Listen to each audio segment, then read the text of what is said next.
In late winter of 1944, when I had command of the skate, we were stationed in the Okhotsk north of Hokkaido, and we had some luck up there. We sank a destroyer, and then later on we sank a couple of merchant ships. It just happened that it was dark night, and the ship sank very rapidly. A lifeboat loaded with survivors from the merchant ship was in the water, and we approached them in the dark. They were anxious to jump out of the lifeboat, which was flooded. Some of them swam over to the side of the skate. They grabbed onto the lightning holes of the superstructure.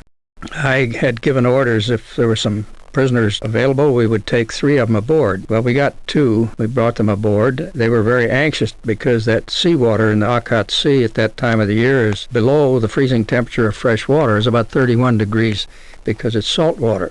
You don't last very long in that kind of environment. We got them aboard, and we put 2 of them in the forward torpedo room. We stationed a guard over them and so forth.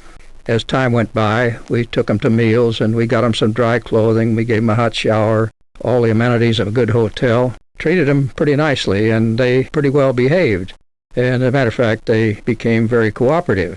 It was my habit to inspect the ship below decks every Friday afternoon. On this particular Friday, I inspected the after end of the ship, and I came back to the wardroom to sit down and have a cup of coffee. At about that time, the leading torpedo-man in the forward torpedo room knocked on the bulkhead and said, "Captain, are you going to inspect the forward torpedo room?" I said, "Well, why? Do you want me to?" He said, "Well, Captain," he says, "those prisoners have been busy for 2 days now getting ready for inspection, and if you don't inspect the forward torpedo room, they're going to be very disappointed." I said, "Well, I'll be right with you." So I got up and I went in the forward torpedo room. Nobody has ever seen a forward torpedo room glisten like that one. I don't know how they shined all the brass work and all the bright work, but they had torpedo tubes, the muzzles, the hand wheels, the valves, everything was shining like ready for admiral's inspection ashore. So anyway, it was a very interesting highlight on the reaction of prisoners. They were darn lucky to get picked up. We couldn't save any of them other than what we'd already picked up. So what